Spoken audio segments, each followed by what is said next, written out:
तो आइए आज हम बात करेंगे बच्चों, आज ये हमारा बेसिक कॉन्सेप्ट का दूसरा वीडियो है। तो बच्चों 3 या 4 वीडियोज आपके बनेंगे बेसिक के, क्योंकि बेसिक थोड़ा सा ज़्यादा है इसमें, और प्लस हम 11th का भी बेसिक इसमें थोड़ा सा समझा रहे हैं। तो आपको 3-4 वीडियो बेसिक की देखने को मिलेंगी। बेसिक बेहद जरूरी है। अगर आपने बेसिक अच्छे से समझ लिया तो फिर आप एक्सरसाइज को बहुत आसानी से समझ जाएंगे और आपको एक भी पॉइंट पर कोई समस्या नहीं आएगी प्यारे बच्चों। ठीक है, चलिए। तो बच्चों हम अभी तक पढ़ चुके थे कि सेट क्या होता है, सेट को हम कितने तरीके से लिख सकते हैं। तो हमने समुच्चय पढ़ लिया था, और समुच्चय को हम जो है सारणी विधि, ठीक है, और समुच्चय निर्माण विधि, 2 विधियों से लिखना सीख चुके थे। ठीक है, समुच्चय को हम अंग्रेजी वर्णमाला के कैपिटल लेटर से प्रदर्शित करते हैं और उनके अंदर जो अवयव होते हैं उन्हें पृथक करने के लिए, अलग करने के लिए कॉमे का यूज करते हैं। ठीक है बच्चों, फिर हमने 2 समुच्चयों का कार्तीय गुणनफल पढ़ा था। ठीक है, 2 समुच्चयों का कार्तीय गुणनफल कैसे हम ज्ञात करते हैं, ये सारी चीजें हमने बच्चों पढ़ी थी। ठीक है, चलिए अब आज जो हम बात करने वाले हैं बेसिकली वो बच्चों हम बात करेंगे रिलेशन के ऊपर, जो कि इस चैप्टर का टॉपिक है। रिलेशन बहुत ध्यान से पढ़िएगा और आज का वीडियो बहुत इंपॉर्टेंट होने वाला है, क्योंकि आगे की रणनीति आज के वीडियो पर ही निर्भर करेगी। ठीक है, तो रिलेशन समझना अपने आप में बेहद जरूरी है, क्योंकि चैप्टर का नाम में भी रिलेशन है, संबंध है। तो आज हम संबंध के बारे में बात करेंगे बच्चों। ठीक है, संबंध जो होता है वो बच्चों किसी का किसी के साथ भी हो सकता है। जैसे आपका और हमारा बच्चों रिलेशन है, टीचर का और स्टूडेंट्स का, आपका और आपके माता पिता का आपके साथ रिलेशन है, पुत्र का और पिता का, या पुत्र का और माता जी का। ठीक है, तो ऐसे ही भाई बहन का रिलेशन होता है। तो ऐसे ही यहाँ पर कुछ रिलेशन है, बट यहाँ हम जो रिलेशन पढ़ रहे हैं वो कुछ संख्याओं के बारे में पढ़ेंगे। ठीक है बच्चों, तो पहले मैं रिलेशन के बारे में समझाऊंगा, उसकी डेफिनेशन लिखाऊंगा आपको बकायदा, सारी चीजें बिल्कुल डिटेल में समझाऊंगा। ठीक है, वीडियो को शुरू से लेकर लास्ट तक देखिएगा और ज्यादा से ज्यादा शेयर कर दीजिएगा और लाइक कर दीजिएगा बच्चों। ठीक है, चलिए तो हम जो बात करेंगे बच्चों, आज हम बात करने वाले हैं संबंध के बारे में। किसके बारे में बच्चों? संबंध के बारे में। संबंध, रिलेशन बच्चों जो रिलेशन होता है ना, वो किन्हीं 2 समुच्चयों के कार्तीय गुणनफल का उपसमुच्चय होता है। हमने उपसमुच्चय के बारे में भी पढ़ा था। मान लीजिए 2 समुच्चय है हमारे पास, एक ए है और एक बी है, और अगर ए सेट के सभी अवयव सेट बी में पाए जा रहे हैं तो हम सेट ए को बी का उपसमुच्चय कहते हैं। ठीक है, उपसमुच्चय आपको समझना बेहद जरूरी है, क्योंकि रिलेशन उसी से संबंधित है। ठीक है बच्चों, तो अगर किसी एक सेट के सभी अवयव किसी दूसरे सेट में पाए जाते हैं तो उस सेट, पहले सेट को हम दूसरे सेट का उपसमुच्चय कहते हैं। ठीक है, अब बात करेंगे रिलेशन की। तो बच्चों जो रिलेशन होता है, जो संबंध होता है, वो किन्हीं 2 समुच्चयों के कार्तीय गुणनफल का उपसमुच्चय ही होता है। मतलब जो रिलेशन के अंदर जो अवयव आएंगे, जो क्रमित युग्म आएंगे, वो किन्हीं 2 समुच्चयों के कार्तीय गुणनफल में से ही आएंगे। मतलब जो रिलेशन के अंदर अवयव आ रहे होंगे वो जरूर किसी कार्तीय गुणनफल के अंदर से ही आए होंगे, वो किसी कार्तीय गुणनफल के अवयव ही होंगे। इसीलिए तो हम रिलेशन को किन्हीं समुच्चयों के कार्तीय गुणनफल का उपसमुच्चय कहते हैं। ठीक है, आइए डेफिनेशन लिख देते हैं बच्चों। माना ए क्रॉस बी 2 समुच्चयों ए व बी का कार्तीय गुणनफल है। ठीक है बच्चों, यानी जो ए क्रॉस बी है वो हमारे पास कोई 2 समुच्चय हैं ए और बी, और ए और बी का कार्तीय गुणनफल जो है वो ए क्रॉस बी है। ठीक है, गुणनफल कार्तीय गुणनफल है। तो ए क्रॉस बी के उपसमुच्चयों को ए क्रॉस बी के उपसमुच्चयों को हम संबंध आर कहते हैं। ठीक है बच्चों, संबंध क्या होता है? अगर हमारे पास कोई 2 समुच्चय हैं तो उसका जो कार्तीय गुणनफल आएगा, जो कार्टेशियन प्रोडक्ट आएगा, उसके उपसमुच्चय को ही हम संबंध आर कहते हैं। यदि यदि मान लीजिए x, y कोई जो है एलिमेंट हैं और इनसे मिलकर ये कृमित युग्म बना है x, y belongs to R, implies that, यानी x और y R किसी संबंध के अवयव हैं, इम्प्लाइज दैट कि x रिलेटेड टू y, यानी x और y आपस में R संबंधित हैं, यानी x और y में आपस में R कोई रिलेशन है। ठीक है बच्चों, तो x, इसका मतलब ये हो गया, अर्थात x व y दो क्रमित युग्म इस प्रकार हैं कि x y से R संबंधित है। तो अर्थात x व y इस प्रकार हैं कि x y से R संबंधित है, R संबंधित है। तो देखिए फिर समझ लीजिए एक बार, माना A क्रॉस B, किसी A और B दो समुच्चय हैं, उनका कार्तीय गुणनफल है, तो उस A क्रॉस B के उपसमुच्चयों को ही हम क्या बोलेंगे, संबंध बोलेंगे। उस A क्रॉस B के उपसमुच्चय को ही हम संबंध कहते हैं, संबंध R कहते हैं, ये भी कह सकते हैं। R मीन्स रिलेशन, ठीक है, रिलेशन वो जो है संबंध। ठीक है, तो दो समुच्चय हमारे पास A और B है, और उसका जो कार्तीय गुणनफल है उसे उपसमुच्चय को ही हम क्या बोलते हैं, संबंध R कहते हैं। ठीक है, अर्थात x, y, यदि x, y belongs to R, यानी x और y R से इस प्रकार संबंधित हैं, यानी x और y में जो संबंध है वो इस प्रकार है कि x y से R रिलेटेड है, संबंधित है। अर्थात x व y इस प्रकार हैं, इसका मतलब क्या है, ये मैथमेटिकल लैंग्वेज है। इसका मतलब क्या है, मैं यही ये चीज लिख के दिखा रहा हूं हिंदी में कि x और y इस प्रकार हैं कि x y से R संबंधित है। तो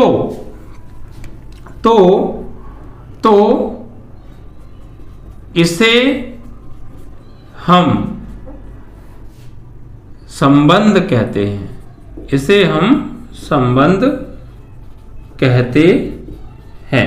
ठीक है बच्चों, यानी कि आपको दिमाग में बस ये सेट रखना है कि अगर किन्हीं दो समुच्चयों का कार्तीय गुणनफल है, तो जब वो कार्तीय गुणनफल निकालेंगे तो उसके अंदर कुछ तो एलिमेंट आएंगे, तो उन्हीं में से कुछ एलिमेंट अगर रिलेशन के अंदर आ जाएंगे, या उन्हीं में से कुछ एलिमेंट को लेकर हम एक समुच्चय बना देंगे, और उसी समुच्चय को हम संबंध R कहते हैं। ठीक है बच्चों, क्योंकि जो संबंध होता है वो A क्रॉस B का उप समुच्चय ही होता है। इट मीन्स कि जो A क्रॉस B के अवयव आए होंगे उनमें से ही एक समुच्चय बनाया गया होगा, और उस समुच्चय को ही हम संबंध R कह रहे होंगे, बशर्ते कि उस समुच्चय में जो अवयव आए होंगे वो आपस में एक दूसरे से संबंधित होंगे, उनके बीच में कोई ना कोई R रिलेशन होगा। ठीक है बच्चों, वास्तव में जो संबंध होता है ना बच्चों, वो भी एक समुच्चय ही होता है। जो संबंध होता है वो भी एक समुच्चय ही होता है। ठीक है बच्चों, क्योंकि जो उपसमुच्चय होता, जो कार्तीय गुणनफल होता है, तो उसके अंदर जो एलिमेंट होते हैं उन्हीं से मिलकर तो एक नया समुच्चय बनाया जाता है, और समुच्चय को ही हम क्या बोलते हैं, संबंध R कहते हैं। तो वो भी तो एक समुच्चय ही हो गया। ठीक है, तो जो संबंध होता है वास्तव में वह भी एक समुच्चय ही होता है, बशर्ते कि उस समुच्चय के अंदर जो अवयव हैं वो आपस में एक दूसरे से R किसी नियम द्वारा, किसी विशेष नियम द्वारा जुड़े हुए होने चाहिए, और वो जो नियम है वो नियम R होना चाहिए, यानी वो नियम संबंध R होना चाहिए। ठीक है बच्चों, तो यहाँ पर हमने एक चीज सीखी क्या, कि रिलेशन क्या होता है। जो रिलेशन होता है, जो R होता है, वो उप समुच्चय होता है A क्रॉस B का। ठीक है बच्चों, A क्रॉस B का, और जिसको हम संबंध R कहते हैं। ठीक है, ये बात आप हमेशा ध्यान रखिएगा।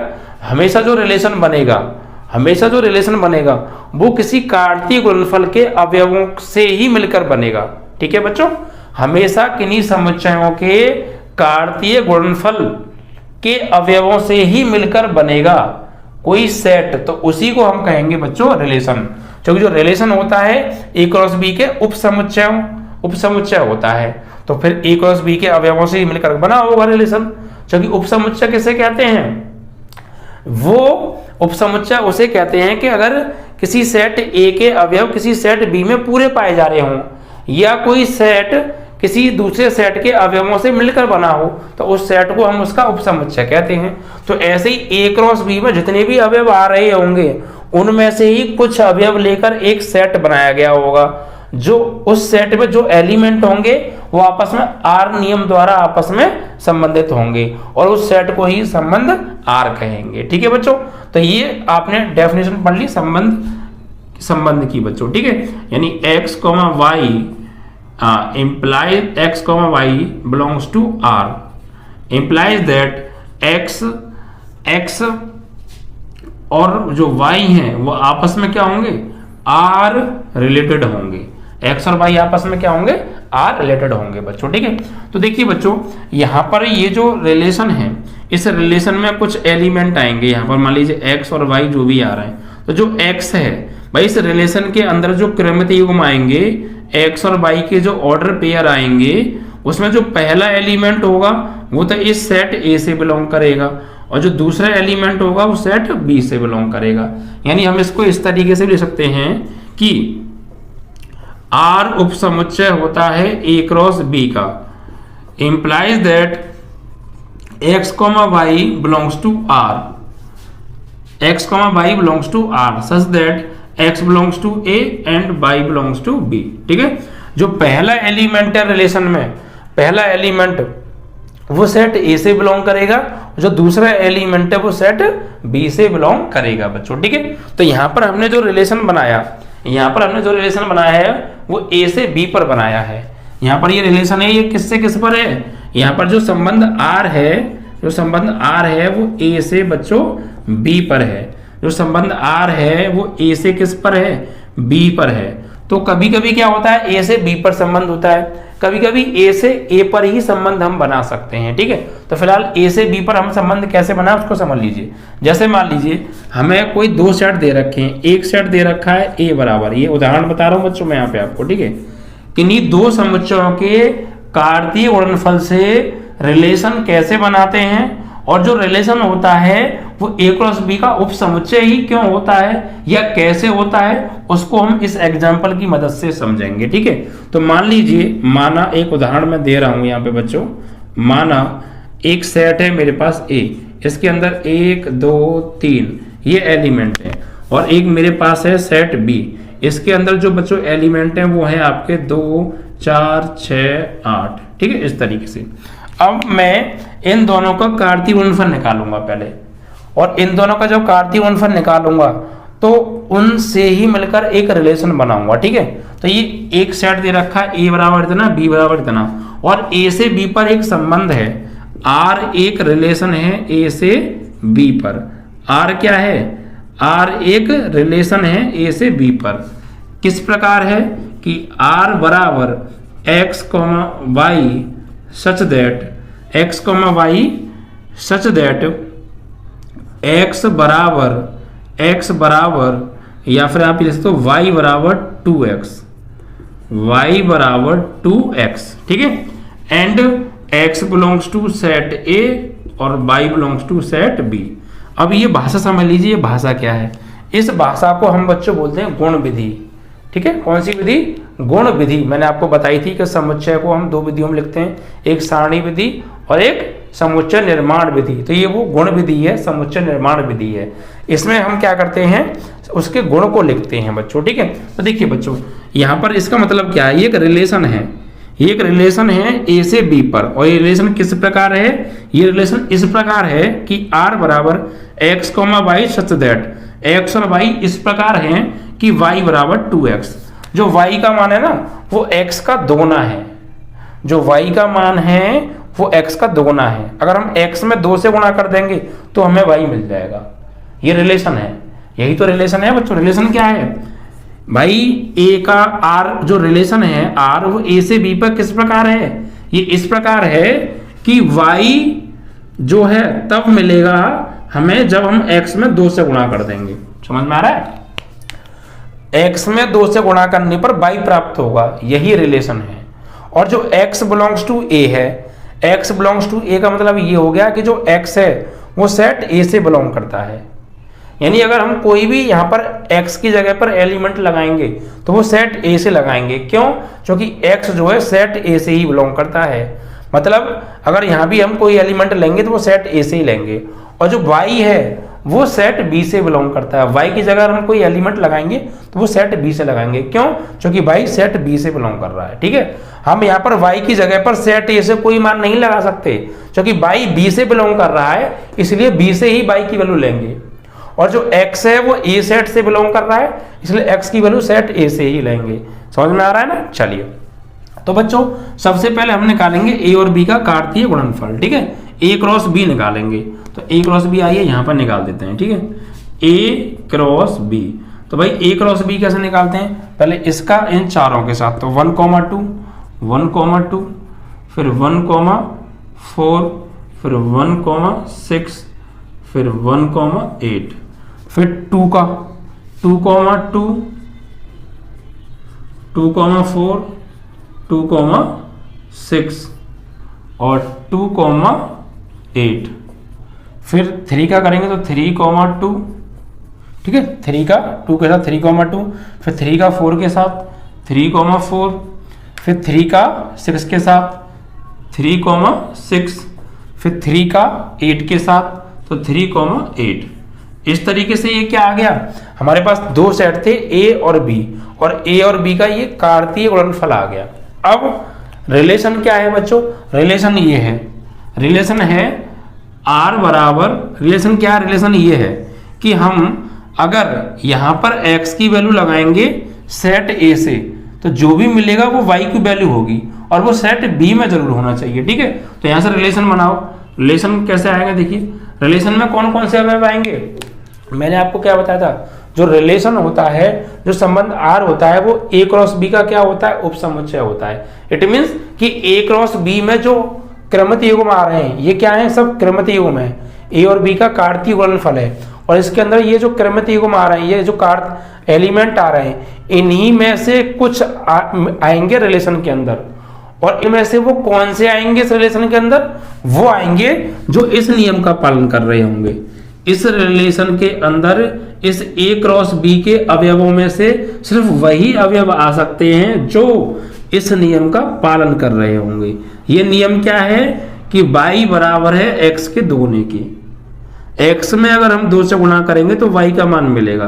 अगर कोई इस नियम का पालन कर रहा होगा इनमें से, तो वही इसके अंदर आ सकते हैं। ठीक है, और जो x का मान लेना है वो सेट A से लेना है, क्योंकि x A से बिलोंग करता है, और जो y का मान लेना है वो सेट B से लेना है, क्योंकि y सेट B से बिलोंग करता है। ठीक है, तो देखिए और ध्यान रखिएगा, अगर आप यहां से कोई x का मान उठा के यहाँ पे लगा रहे हैं और फिर जो y का मान मिल रहा है वो इस सेट B में होगा, तो फिर यहाँ इसके अंदर आएगा। अगर सेट B में नहीं होगा तो नहीं आएगा। ठीक है, तो देखिए रिलेशन बनाइए। यहाँ पर देखिए बच्चों, y बराबर है 2x, क्या है? 2x। अगर और x का मान मुझे कहां से लेना है? सेट A से लेना है, तो भाई x का मान मैं यहां से लूंगा, कुछ भी ले सकता हूं। अगर मान लीजिए मैंने x का मान ले लिया 1, तो यहाँ पे 1 लगाया, x का मान मैंने लगाया 1, तो 2 × 1, तो y की वैल्यू क्या मिलेगी? तो y की वैल्यू मिलेगी 2 × 1 = 2, मिलेगी या नहीं मिलेगी? भाई x का मान 1 लगाऊंगा, 1 का 2 में गुणा करूंगा तो 2 आएगा, वो किसका मान होगा? y का। तो x का मान मैंने लगाया 1, क्या 1 सेट A में है, और मुझे y का मान मिला फिर 2, क्या 2 सेट B में है, तो फिर इसके अंदर आ सकता है, क्योंकि जो हमने लगाया x का मान वो सेट A से लगाया और सेट A में है। फिर जो लगाने के बाद हमें y का मान मिला, वो y का मान सेट B में भी है, क्योंकि 2 मिला और 2 सेट B में है, तो ये दोनों किस में आ सकते हैं? रिलेशन में आ सकते हैं।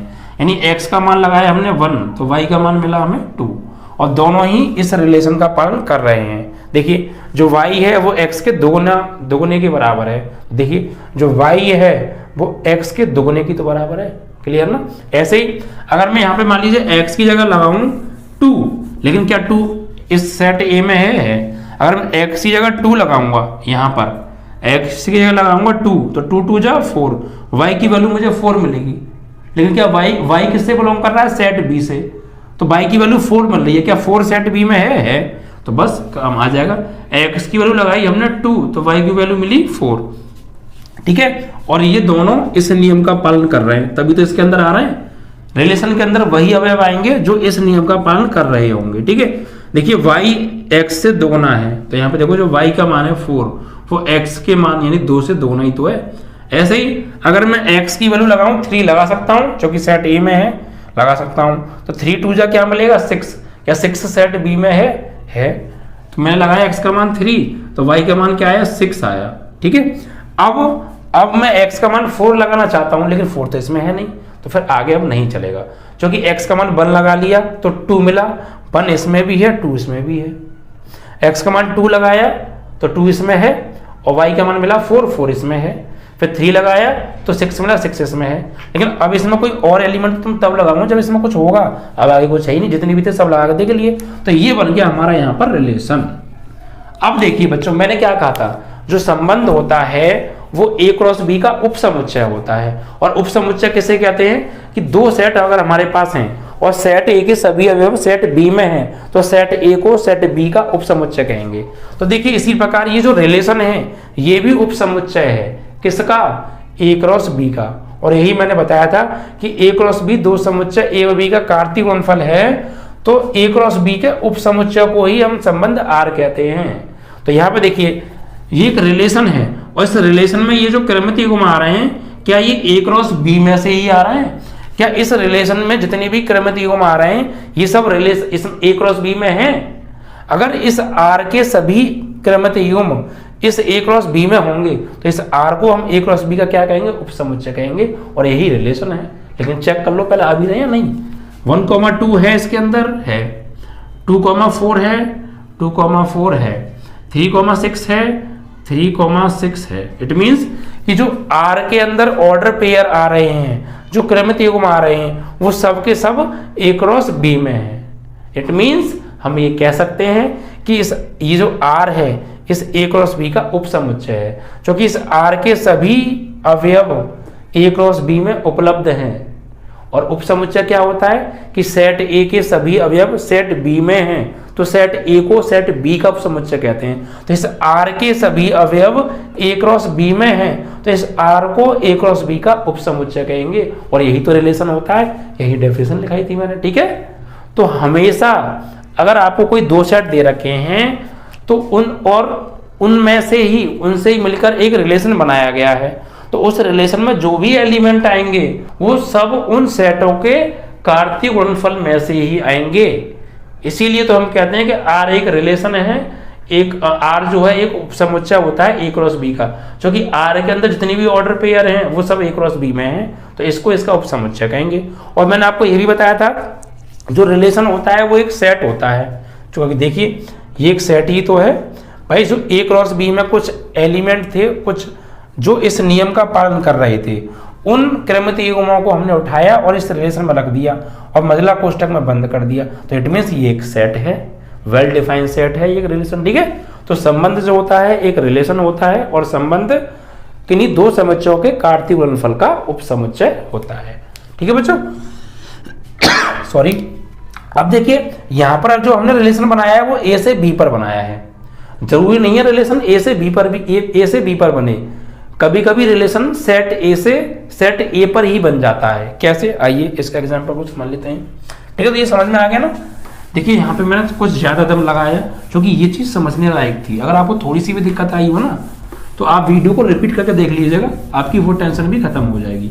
बस मेरा टारगेट है आपके दिमाग में इन सब चीजों को घुसाना, क्योंकि जो चैप्टर पूरा डिपेंड है वो रिलेशन पर डिपेंड है, इसलिए रिलेशन समझना बेहद जरूरी है। ठीक है, तो चीजों को समझने की कोशिश करना यार, अपोजिट चलने की मत कोशिश करना। ठीक है, अगर कोई गलती हो जाती है यार अपना समझ के भूल जाइएगा। ठीक है, चलता है। ठीक है, चलिए उसके बाद देखिए बच्चों, यहां पर हम जो बात कर रहे हैं, अभी हमने जो रिलेशन पढ़ा, अभी जो हमारा जो रिलेशन था वो A से B पर था, लेकिन जरूरी नहीं है रिलेशन A से B पर भी हो। कभी कभी रिलेशन सेट A से सेट A पर ही होता है। ठीक है बच्चों, कैसे, जैसे मान लीजिए यहाँ पर हमारे पास एक एग्जांपल ले रहे हैं हम। हमारे पास एक सेट है A और इस A के अंदर एलिमेंट हैं 2 3 4। ठीक है, और एक रिलेशन है हमारा, क्या रिलेशन है, A से A पर ही रिलेशन है, A से ए पर ही रिलेशन है। तो ए से बी पर रिलेशन था तो हमने ए क्रॉस बी निकाला था, और अब ए से ए पर ही रिलेशन है तो हम ए क्रॉस ए निकालेंगे। और रिलेशन क्या है बच्चों, रिलेशन ये है, आर रिलेशन ये है बच्चों, आर रिलेशन है बच्चों ए से ए पर, क्या है कि x, y such that x is equal to 2y, x is equal to 2y, और जो x बिलोंग करेगा वो भी सेट ए से ही बिलोंग करेगा, और जो y बिलोंग करेगा वो भी सेट ए से ही बिलोंग करेगा। यानी कि जो x की जगह अवयव लेंगे वो भी सेट ए से ही लेंगे, और जो y की जगह अवयव लेंगे वो भी सेट ए से ही लेंगे। ठीक है, देखो यहाँ पे मैं कुछ एलिमेंट और बढ़ा लूँ, जो कि थोड़े एलिमेंट मुझे कम लग रहे हैं। मैं चाहता हूँ आपको सारी चीज़ क्लियर समझ में आ जाए, 3-4 चीज़ें मिल के बन जाए। थोड़ा सा एलिमेंट बढ़ा लेते हैं ना, 5, 6, 7 इतना कर लेते हैं, बहुत है। ठीक है, तो अब देखिए बच्चों, यहाँ पर हम एक रिलेशन बना रहे हैं। क्या, इस आर के अंदर कौन कौन से अवयव आएंगे, इस आर के अंदर वही अवयव आएंगे, वही क्रमितीय गुण आएंगे जो इस नियम का पालन कर रहे होंगे। क्योंकि रिलेशन क्या है कि x जो है y का दोना है, x जो है हमें कब मिलेगा, जब y में हम 2 से गुणा कर देंगे। ठीक है, और जो r के अंदर क्रमितीय गुण आएंगे वो a क्रॉस a से ही आएंगे। नहीं तो आप चाहें तो यहाँ पे a क्रॉस a निकाल के देख लीजिएगा, बहुत बड़ा आएगा। a का a के ही साथ r रिलेशन बनाएंगे तो बहुत बड़ा आएगा क्रमितीय गुण, और जो r के अंदर एलिमेंट आएंगे वो उसी में से आएंगे। ठीक है, अब मैं देखिए इसमें कई एलिमेंट है, अगर मैं एक क्रॉस से निकालूंगा तो बहुत बड़ा हो जाएगा। उसके लिए मुझे यहाँ पर थोड़े एलिमेंट कम करने पड़ेंगे। चलो आप कोई बात नहीं, इन्हें कम ही कर रखो। ठीक है, अगला एग्जांपल और समझ लेंगे। पहले आप यहाँ पे निकालो ए क्रॉस ए, ऐसा ना बड़े में निकालो तो बहुत बड़ा हो जाता। ए क्रॉस ए निकालो, तो भाई ए क्रॉस ए कैसे निकालेंगे, ए का ए के ही साथ आर रिलेशन। ठीक है, तो ए क्रॉस ए हम देखो कैसे निकालेंगे, तो ए की जगह ए की वैल्यू लगाओ, तो क्या है 2, 3, 4, और फिर क्रॉस, फिर दोबारा ए, तो ए की जगह फिर से 2, 3, 4। तो ए क्रॉस ए देखो कैसे निकाल रहे हैं हम, यहाँ पे ए क्रॉस ए हम निकाल रहे हैं। देखो इसका इसके साथ 2, 2, फिर 2, 3, फिर 2, 4, फिर 3 का इन तीनों के साथ, तो 3, 1। ये क्या कर रहे हैं हम, कार्तीय गुणनफल निकाल रहे हैं, कार्टेशियन प्रोडक्ट ऐसे तो निकालते हैं, मैंने आपको पिछले वीडियो में समझाया था, फिर समझ लीजिए। तो पहले 2 का इन तीनों के साथ, फिर 3 का इन तीनों के साथ 3, 1, 3, 2, 3, 2, फिर 3, 3, फिर 3, 4, फिर 4 का इन तीनों के साथ तो 4, 2, 4, 3, 4, 4। तो ये आ गया बच्चों सेट ए का, सेट ए पर के साथ ही कार्तीय गुणनफल। अब एक रिलेशन दे रखा, रिलेशन क्या है कि जो x है वो y से दोगुना है।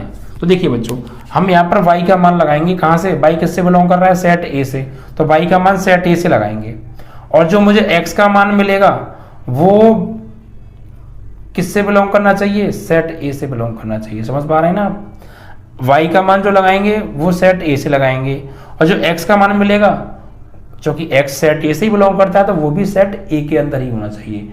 यानी y का मान जो लगा रहे हैं वो सेट ए में है, और जो y का मान लगाने के बाद x का मान मिल रहा है वो भी सेट ए में होगा, तब जाके वो इसके अंदर आएगा। ठीक है, तो देखिए हमने y का मान लगाया, सेट ए से 2 लगाया, तो x का मान 2 दूनी क्या मिला, 4 मिला। भाई y की जगह मैं यहाँ पे लगाऊंगा 2, तो 2 दूनी 4, तो x का मान क्या मिलेगा, 4, तो 4 है 2 लगाया, 2 ए में है क्योंकि y 2 से बिलोंग करता है, और x का मान मिल रहा है मुझे 4, तो 4 जो है ए में है क्योंकि x ए से बिलोंग करता है, तो उसी में देखेंगे। तो हमें मिला y x का मान 4, कब, जब y का मान लगाया हमने 2, तो इसके अंदर आ जाएगा।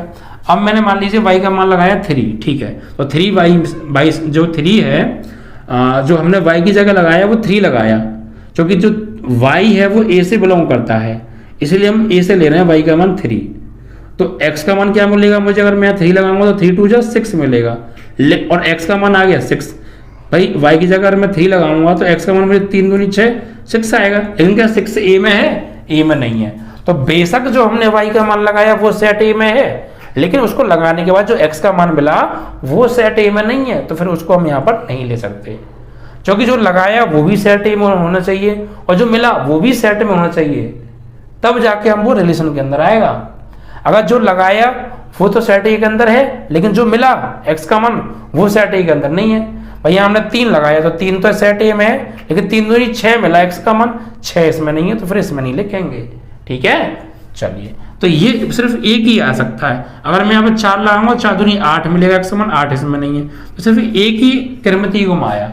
ठीक है बच्चों, तो अब देखिए मैंने क्या बताया था, जो रिलेशन होता है वो जिस सेट पे कोई अगर कोई रिलेशन है आर, ए से अगर ए पर ही है, तो आर के अंदर जो क्रमितीय गुण आएंगे वो ए क्रॉस ए के कार्तीय गुणनफल में से ही आएंगे। क्योंकि जो रिलेशन है वो ए से ए पर है और ए क्रॉस ए का ही उपसमुच्चय रिलेशन होता है। इट मीन्स रिलेशन के अंदर जितने भी क्रमितीय गुण आएंगे वो ए क्रॉस ए से ही आनी चाहिए। तो रिलेशन के अंदर 4,2 आ रहा है, लेकिन क्या ये ए क्रॉस ए में है? होना चाहिए, तभी तो ये इसका उपसमुच्चय होगा और तभी ये रिलेशन है। देखो 4,2 है क्या इसमें? जरूर होगा, 4,2 ये रहा।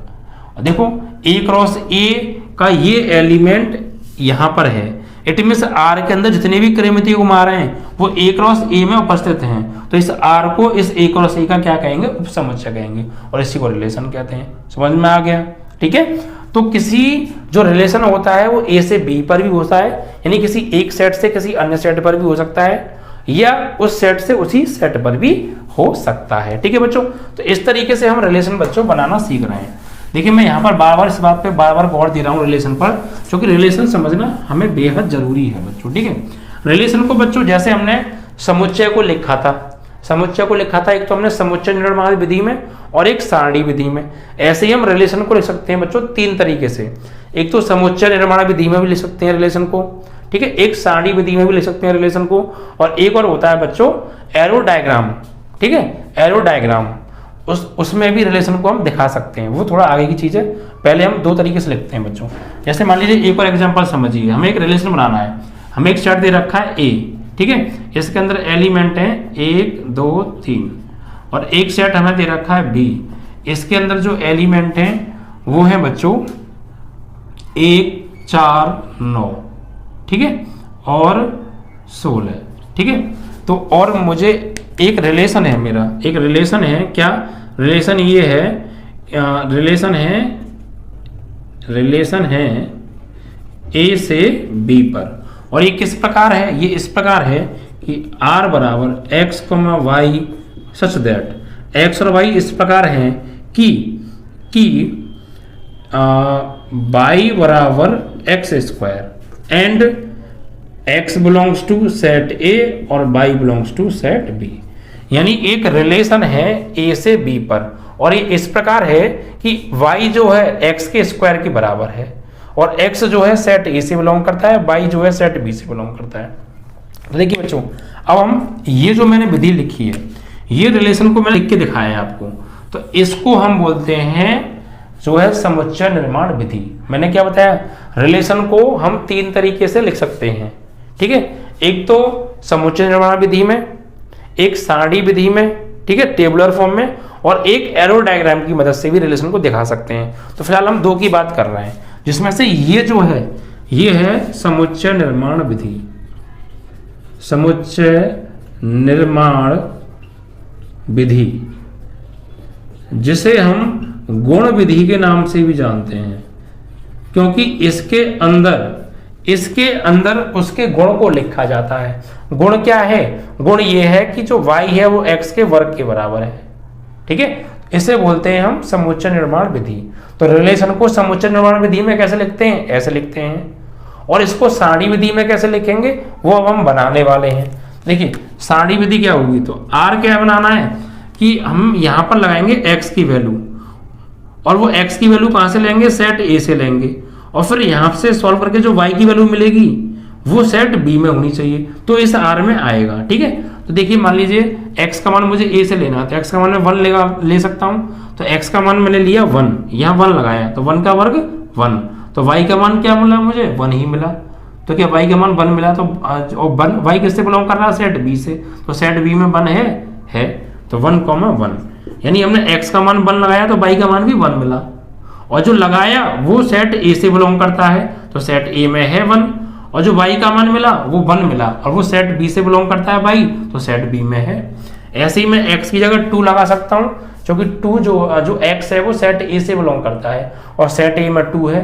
तो अगर मैं यहाँ पे 2 लगाऊंगा x की जगह, तो 2 का वर्ग 2 लगाया मैंने x की जगह, तो 2 का वर्ग क्या हो जाएगा 4, तो y का मान क्या मिलेगा मुझे 4, और जो 4 है वो सेट B में है तो 2,4, ठीक है। तो जो 2 हमने लगाया x का मान वो सेट A से लगाया, क्योंकि x जो है सेट A से बिलोंग करता है, और y का मान मिला वो 4 मिला, और जो 4 है वो सेट B में है, क्योंकि जो y है वो सेट B से बिलोंग करता है, ठीक है। ऐसे ही अगर मैं x का मान 3 लगाया यहाँ पर, तो 3 का वर्ग 9, y की वैल्यू क्या मिलेगी मुझे 9 मिलेगी, क्या 9 है। अब मैं अगर यहाँ पे और कोई वैल्यू लगाऊं, x वैल्यू 4 लगाऊं, लेकिन 4 तो इसमें ही नहीं लगाओगे कहाँ से, तो जितने थे सब लगा लिए, तो बस यहीं रुक जाओ बस। ये एक रिलेशन हो गया बच्चों, ठीक है। और ये जो क्रमित युग्म आए हैं, अगर हम a का b के साथ कार्तीय गुणनफल निकालेंगे तो ये जरूर उस कार्तीय गुणनफल में होंगे, ठीक है बच्चों। तो अब मैंने क्या बताया, ये रिलेशन को हमने किस विधि में लिखा है, समुच्चय निर्माण विधि में, जिसमें हम गुण को लिखते हैं, ठीक है।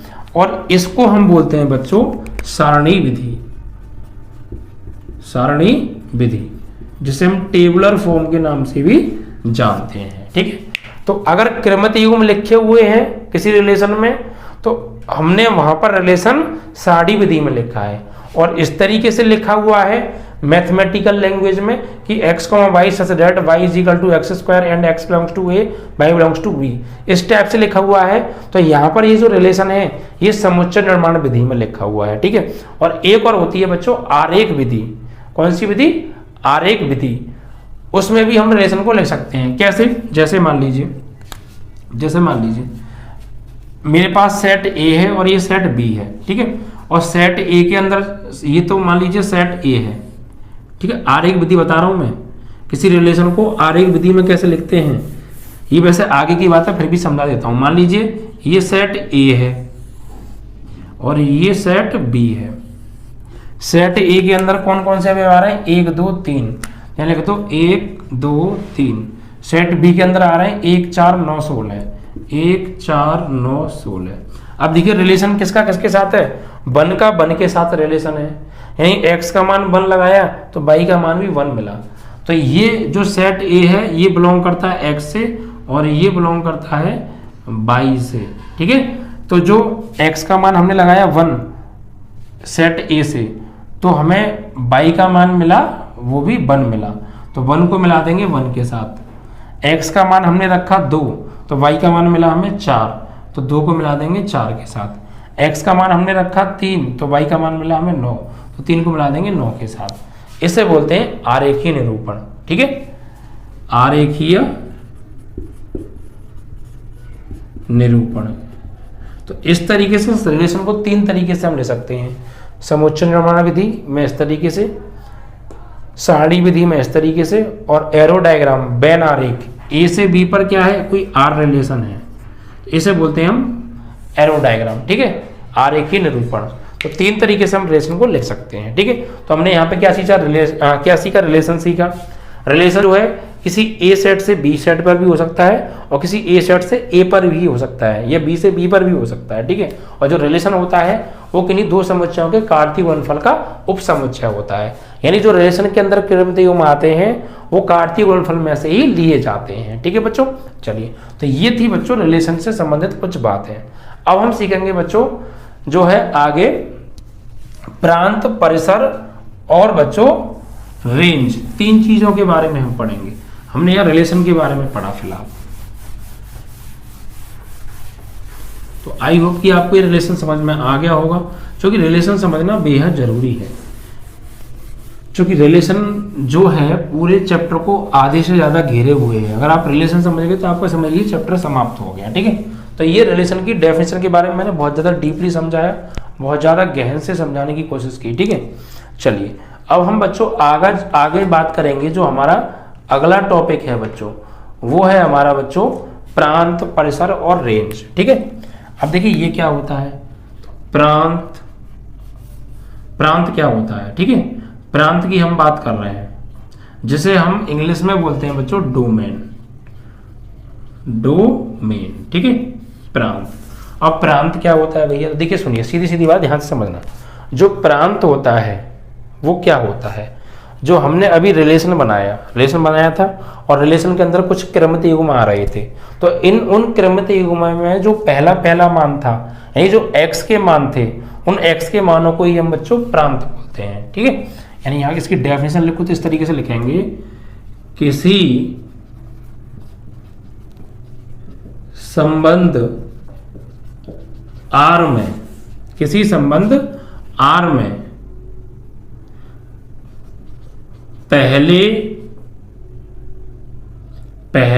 पहले मानों को अर्थात x के मानों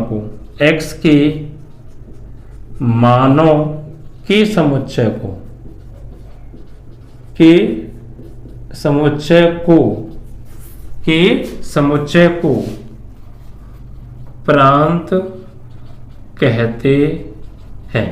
ठीक है भाई, जैसे मान लीजिए मेरे पास एक रिलेशन है, मान लीजिए मेरे पास एक सेट है कोई ए बराबर, इसमें एलिमेंट है 1 2 3, और एक मेरे पास सेट बी है। ठीक है, इसमें जो एलिमेंट है वो है जो है आपका 1 8 9 10। ठीक है, अब एक रिलेशन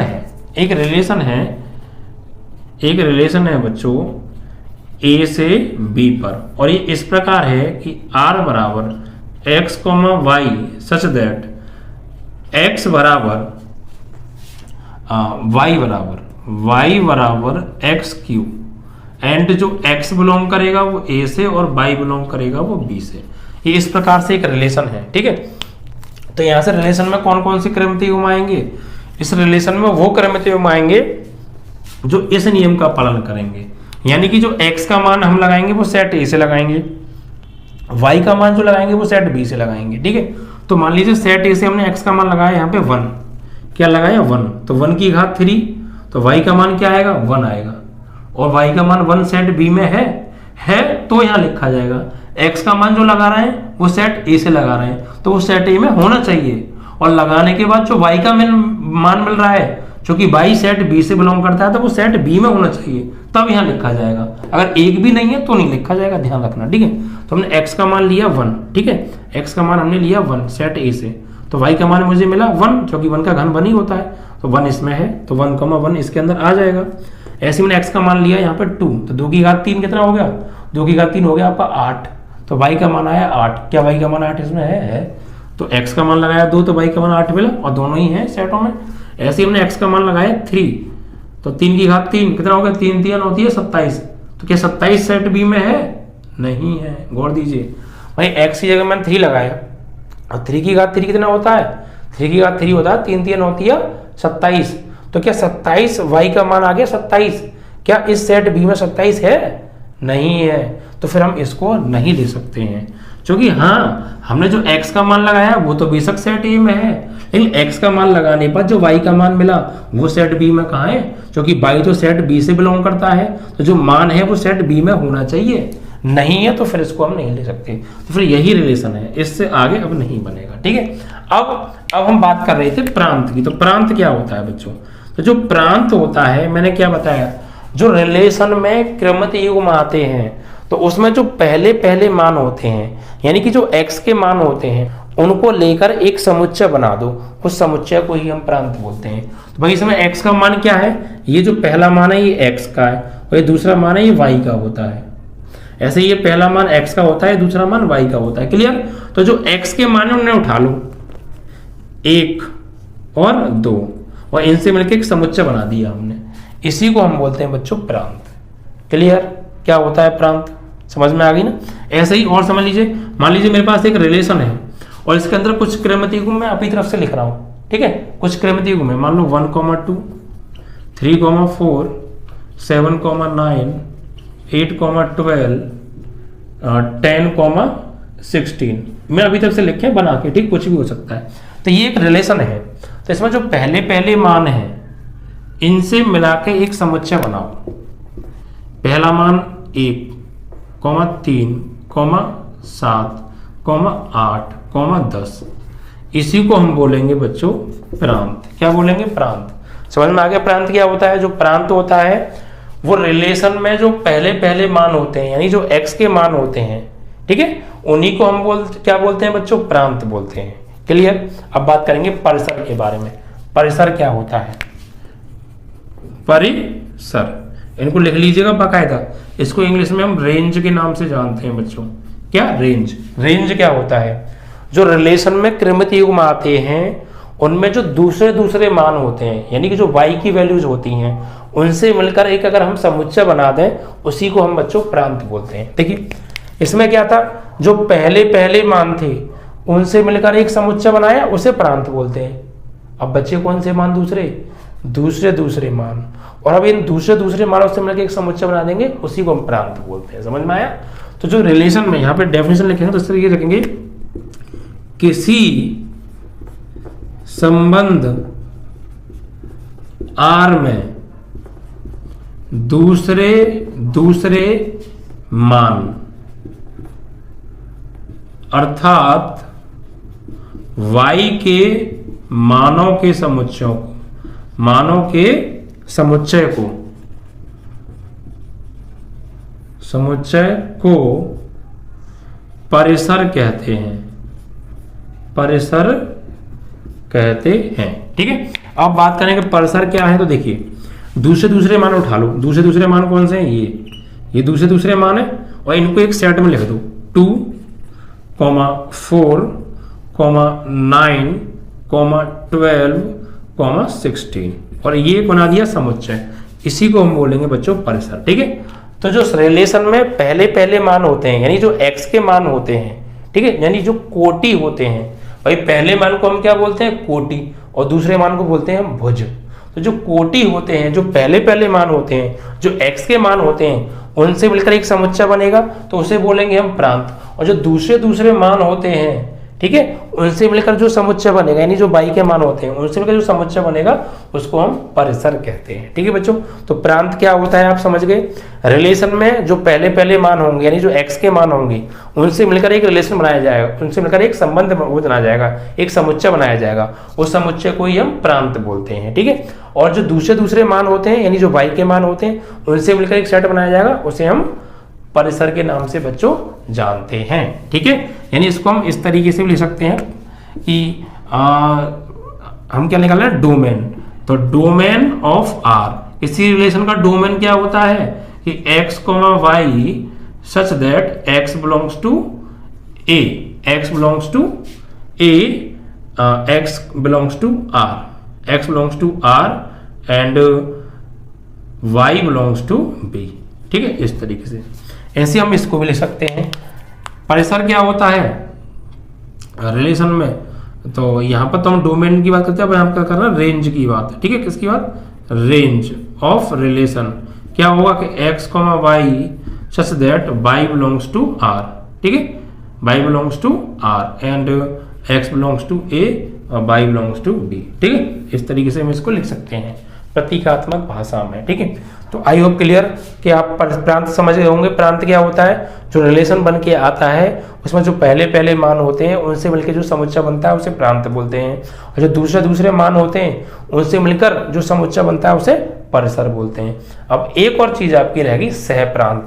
अब ये सहप्रांत क्या होता है, इसे ध्यान से समझिए। सहप्रांत, सहप्रांत, जो सहप्रांत होता है ना, अगर हमारे पास दो सेट हैं A और B, और A से B पर कोई R रिलेशन है, तो जो पूरा का पूरा आपका सेट B है उसी को हम बच्चों सहप्रांत कहते हैं। ठीक है भाई, यहां पर ये A सेट था, ये B सेट था, और A से B पर क्या था? R रिलेशन था। तो जो पूरा का पूरा सेट B है, इसी को ही हम बच्चों क्या बोलते हैं? सहप्रांत बोलते हैं। ठीक है, यानी यहां पर हम लिखेंगे यदि कोई संबंध R A से B सेट पर है, तो पूरा का पूरा सेट B ही सहप्रांत होता है, पूरा का पूरा सेट बी ही सहप्रांत होता है। ये बच्चों जितनी भी डेफिनेशन लिखा रहा हूँ ये आपको किसी किताब में नहीं मिलेंगी, इतनी सिंपल भाषा में ये सारी चीज़ें मैंने अपनी लैंग्वेज में बना के लिख रखी हैं और मैं अपनी लैंग्वेज आपको दे रहा हूँ बच्चों, ठीक है। बहुत आसान भाषा में पढ़ा रहा हूँ, वरना आप किताब देखेंगे या कहीं और पढ़ेंगे ना तो आपके पल्ले नहीं पड़ेगा ये चैप्टर, इतनी सिंपल लैंग्वेज में ठीक बताने की कोशिश कर रहा हूँ मैं आपको, ठीक है। तो सहप्रांत क्या होता है, ए से बी पर अगर कोई रिलेशन आर है तो जो बी सेट है वो पूरा का पूरा सेट बी, यानी उस सेट में जो जितने भी एलिमेंट आ रहे हैं वो सब क्या होंगे, सहप्रांत होंगे, ठीक है। और इसे इंग्लिश में बोलते हैं बच्चों सहप्रांत को कोडोमेन।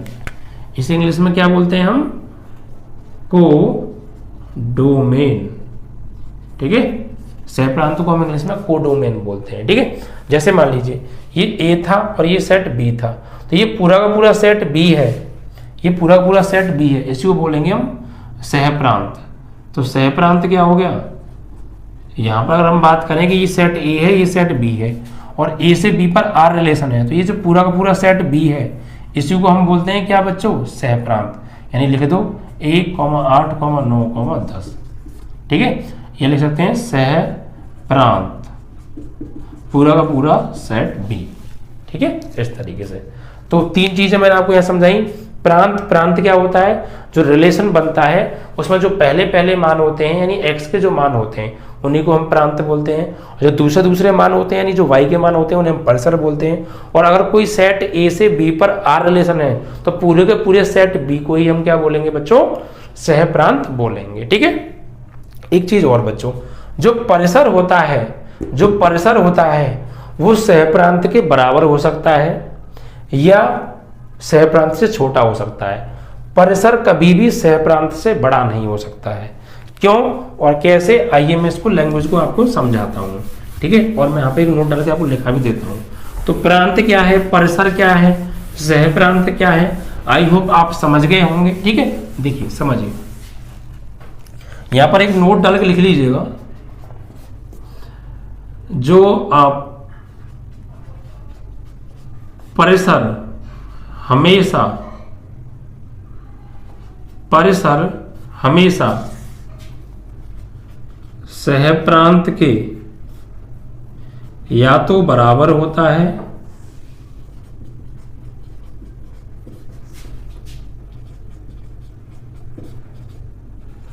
या सहप्रांत से छोटा होता है।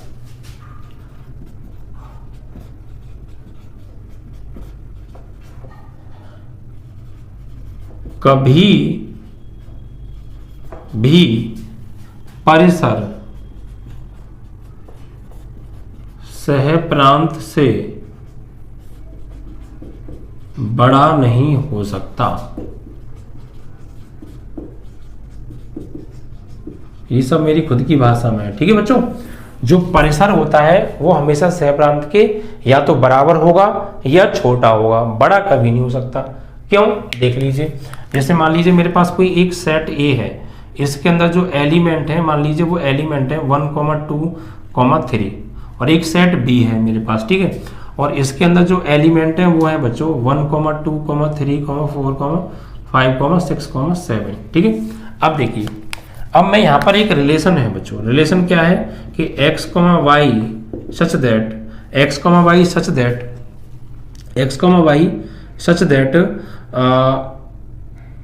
x is equal to y is equal to 3y and x belongs to a और y बिलोंग्स टू b। ये एक रिलेशन है। तो यहां से कैसे बनाएंगे रिलेशन, देखिए ये x बराबर 3y है ना, x बराबर 3, यहाँ पे x आएगा, यहाँ पे x कर लीजिएगा। अब देखिए y का मान जो है कब मिलेगा, जब हम x में 3 से गुणा कर देंगे, और x हमें सेट a से लेना है और y जो है हमें सेट b से लेना है। तो यहाँ पर रिलेशन कैसे बनेगा, देखो x का मान मैं सेट a से लूंगा तो 1 ले लूंगा, तो 1 लूंगा तो x का मान 1 लगाऊंगा तो y का मान क्या मिलेगा मुझे 3, तो 1 लगाया तो वो सेट a में है और जो 3 मिला वो सेट b में है, तो 1, 3 हो गया। ऐसी में 2 ले सकता हूँ, x का मान 2, 3, 6, y का मान 6 आया, क्या 6 है, तो 2 लगाया तो y का मान मिला मुझे 6। अगर मैं 3 लगाऊंगा x का मान तो y का मान मिलेगा 3 3 9, लेकिन 9 इसमें है नहीं, y का मान इसमें 9 नहीं है, तो फिर इसे लिखेंगे नहीं। तो बस यही हो गया रिलेशन। तो अगर मैं इसमें तुमसे बात करूं कि प्रांत क्या है भाई, तो प्रांत क्या होगा, तो जो पहले पहले मान है वो 1, 2 ये प्रांत है। अगर मैं आपसे ये बात करूं कि परिसर क्या है, तो परिसर क्या होगा कि जो दूसरा मान है, यानी 3, 6 ये परिसर हो गया। अगर मैं बात करूं आपसे कि सहप्रांत क्या होगा, तो सहप्रांत क्या होता है, अगर सेट ए से बी पर कोई आर रिलेशन है तो पूरा पूरा सेट बी ही सहप्रांत होता है। तो पूरा पूरा सेट बी क्या है, ये सहप्रांत होगा, यानी 1, 2, 3, 4, 5, 6, 7 ये सहप्रांत हो गया। अब मैंने आपको क्या लिखाया था, मैंने आपको लिखाया था जो परिसर होता है हमेशा सहप्रांत के या तो बराबर होगा या छोटा होगा, बड़ा नहीं होगा। तो देखिए परिसर सहप्रांत से यहाँ पर छोटा है या बराबर है, छोटा है, क्योंकि इसके अंदर 3 और 6 ही एलिमेंट, यानी 2 ही एलिमेंट आ रहे हैं, जबकि इसके अंदर 1, 2, 3, 4, 5, 6, 7 एलिमेंट आ रहे हैं। ठीक है, तो यहाँ पर सहप्रांत क्या है, परिसर से बड़ा है। और मैंने क्या लिखाया था, जो सहप्रांत से बड़ा नहीं होता है, छोटा हो सकता है, यानी जो परिसर है वो सहप्रांत से छोटा होता है, परिसर सहप्रांत से छोटा होता है, या हम ये भी कह सकते हैं सहप्रांत परिसर से बड़ा होता है। बात तो एक ही है भाई, तुम्हारे बड़े भाई हैं, या तो ये बोल दूं मैं कि तुम अपने बड़े भाई से छोटे हो, या मैं ये भी तो बोल सकता हूं कि तुम्हारे भाई तुमसे बड़े हैं, बात तो एक ही पड़ी ना। ठीक है, तो ऐसे परिसर जो होता है वो सहप्रांत से छोटा होता है, या हम ये भी कह सकते हैं सहप्रांत परिसर से बड़ा होता है, या बराबर हो सकता है। तो इस समय यहाँ पर क्या है, यहाँ पर जो सहप्रांत है, यहाँ पर जो सहप्रांत है वो बड़ा है किससे, परिसर से। और कहेंगे सर आप तो कह रहे हैं बराबर भी तो हो सकता है, तो बराबर कैसे होगा, तो आइए एक बराबर का एग्जांपल भी समझा दूं। सहप्रांत बड़ा है परिसर से, कैसे बड़ा है आप समझ गए, क्योंकि सहप्रांत के अंदर ज्यादा एलिमेंट आ रहे हैं और परिसर के अंदर कम आ रहे हैं। अब बराबर कब हो सकता है उसका एक एग्जांपल समझ लो। सॉरी, जैसे बढ़ेगा, समझ गए। अब देखो, जैसे मान लीजिए ये मेरे पास सेट ए है और एक सेट बी है मेरे पास, जिसके अंदर जो एलिमेंट है वो है 1, 4, 6। ठीक है, ये सेट बी है और एक रिलेशन है ए से बी पर। क्या रिलेशन है, आर बराबर, क्या रिलेशन है कि x, y such that x, y such that y is equal to 2x, y is equal to 2x and x belongs to a, y belongs to b। ये कोई relation है। देखिए, तो R क्या बनाएंगे हम, कैसे बनाएंगे कि x का मान तो भैया लेना है सेट A से, y का मान सेट B से। तो लो x का मान लगाऊंगा मैं यहाँ पे 1, तो 1, x का मान 1 लगाऊंगा तो 1 2 जा 2, y का मान क्या मिलेगा 2, 2 इसमें है, 2 इसमें नहीं है, 2 इसमें नहीं है। तो बच्चों यहाँ पे एलिमेंट थोड़ा सा हमने कुछ अलग ले लिए, यहाँ पे हम मुझे 2 लेना है, तो यहाँ पे थोड़ा सा एलिमेंट में चेंज कर लेता हूँ। ठीक है, क्योंकि बात बन नहीं रही है इसलिए मैं कह रहा हूँ। तो यहाँ पर मैं लेना चाहता हूँ आपका 2, 4, 6 ऐसे ये लेना चाहता हूँ। अब देखिए x का मान मैंने लगाया 1, तो y का मान क्या मिलेगा 1 2 जा 2, 2 है तो 1, 2। ऐसे ही मैंने यहाँ पे x का मान लगाया 2, तो 2 2 जा 4, y का मान मिला जब 4 है, तो 2 रखने पे 4 आया।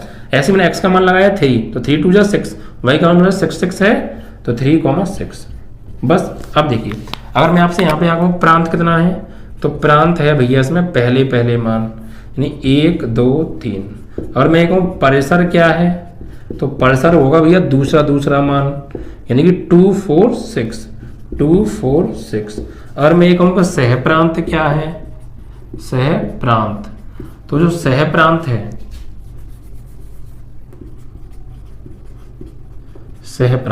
सहप्रांत क्या होता है, पूरा का पूरा सेट बी। ये तो लिखा था मैंने, जो सहप्रांत होता है वो पूरा का पूरा सेट बी होता है। तो सेट बी क्या है भैया हमारा इसमें, ये रहा 2 4 6। अब देखिए परिसर और सहप्रांत देखिए 2 4 6, 2 4 6 क्या बराबर नहीं है। तो एक एग्जांपल मैंने आपको बराबर का दिखा दिया, एक एग्जांपल जिसमें परिसर जो है सहप्रांत से छोटा था वो दिखा दिया। और दो ही कंडीशन होती हैं, या तो परिसर सहप्रांत से छोटा होगा या बराबर होगा। छोटा कब होगा, एग्जांपल दे दिया, बराबर कब होगा, ये रहा एग्जांपल। ठीक है, तो यहाँ पर जो परिसर है, यहाँ पर जो परिसर है वो बराबर है सहप्रांत के, सहप्रांत के।